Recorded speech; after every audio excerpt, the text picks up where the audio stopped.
मुख्य जो विषय है उसका तो जिक्र किया है अश्विनी जी और फिर सुधांशु जी ने ऐड किया है। आज हमारा स्पेशल सेशन का फर्स्ट एक तरीके से प्रॉपर जो डिबेट आज शुरू हुआ। एक सेशन एक दिन हमारा नुकसान हुआ तो 16 आवर्स डिस्कशन का टाइम दिया है, तो कल प्रधानमंत्री जी का जवाब होगा लोकसभा में। मैं सिर्फ इसलिए आपको एक विषय रखना चाहता हूं आपके सामने में।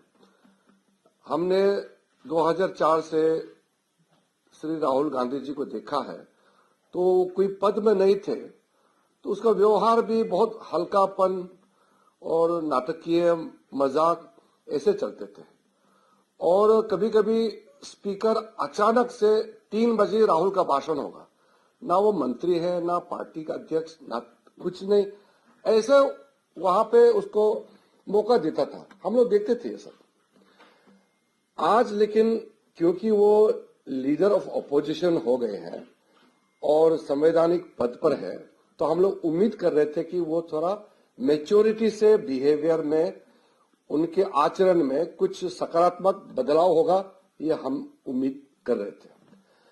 आज जब लीडर ऑफ ऑपोजिशन नाते से उन्होंने जब अपना बात रखने शुरू किया, तो प्रधानमंत्री जी जैसे हमेशा करते हैं, एलओपी का भाषण में प्रधानमंत्री जी मौजूद रहते हैं। उसमें एक level of debate, level of discussion होते हैं, संसद का एक गरिमा होते हैं। आज उनके भाषण के दौरान जो हमने देखा है, हमारे मन में इतना पीड़ा है। बार बार स्पीकर के चेयर से उसको बोला गया कि आप बात करते समय तर्क प्लस आपका पीठ स्पीकर के ओर ना दिखाए। रूल को पढ़ के भी सुनाया कि कोई भी सदस्य जब सदन में बोलते हैं तो आपका पीठ चेयरमैन और स्पीकर की तरफ नहीं दिखा सकते हैं। वो मोर की बार बार अपने एमपीज को एड्रेस कर रहे थे और पीठ बार बार स्पीकर को दिखा रहे थे। और फिर जब उसको कुछ बोलते हैं तो उसको सुना ही नहीं देता है। राहुल गांधी को सुनने का जो क्षमता है वो बढ़ाना पड़ेगा, क्योंकि जो भी टेबल से चेयर से कुछ भी उसको मैसेज देता है, बोला जाता है, उसका समझ में नहीं आता है। डिबेट का लेवल इस तरह गिर गया, हमने कभी देखा नहीं है। हम लोग नए नए एमपी बन के आए थे, अटल जी, जॉर्ज फर्नांडिस जी, आडवाणी जी, प्रणब मुखर्जी, कई लोगों का हमने देखा है। हम लोग सीखते थे। आज नए एमपी सीखने के लिए कुछ नहीं बचा राहुल गांधी से, क्योंकि आज एलओपी का हिसाब से जो उन्होंने एड्रेस किया, मुझे तो लगता है कि नए एमपीज को बोलना पड़ेगा कि इससे मत सीखो, क्योंकि सब लोग पहले सत्र में सीनियर एमपी से सीखते हैं।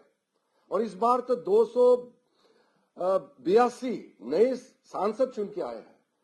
और पहले सेशन में जिस तरीके से नए एमपीज को देखने को मिला, अब पार्लियामेंट्री डेमोक्रेसी का प्रोसीडिंग्स का एक स्टैंडर्ड होता है, पूरा गरिमा गिरा दिया श्रीमान राहुल गांधी ने।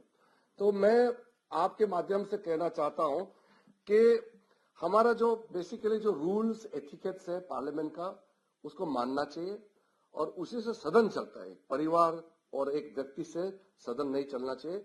नियम, उन्होंने स्पीकर को बार बार बोला कि माइक बंद करता है। स्पीकर बार बार बोला, जब समय देता है तभी माइक ऑन होता है। और वो बार बार सस्पेंशन का बात करते हैं कि राष्ट्रपति के अभिभाषण पर धन्यवाद प्रस्ताव को सस्पेंड किया जाए।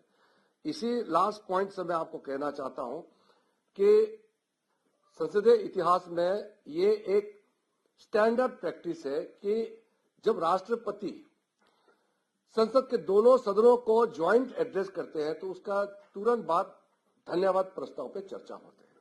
आप आज पलट के देखिए, राहुल गांधी जी का पूरे भाषण में एक शब्द माननीय राष्ट्रपति जी को धन्यवाद तक नहीं दिया। उसको सिस्टम ही पता नहीं है हमारा। आप पिछले 20 साल का आप पूरा देखिए, राष्ट्रपति का अभिभाषण में हर एक स्पीच को देखिए।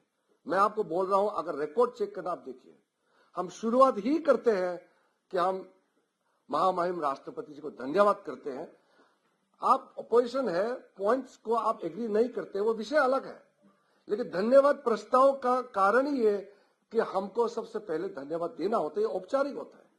एक शब्द उन्होंने राष्ट्रपति जी को धन्यवाद का कोई देने का जरूरत नहीं समझा। मुझे बहुत खेद है कि ऐसा हमारा पार्लियामेंट्री सिस्टम को इतना नीचे गिराया है राहुल गांधी जी ने। लेकिन कांग्रेस में कुछ वरिष्ठ नेता है, मैं अभी भी अपील करता हूं, उसको थोड़ा ज्ञान वरदान करना चाहिए, राहुल गांधी को समझाना चाहिए कि ऐसा करके भारत के महान संसद का गरिमा को नीचे ना गिराए।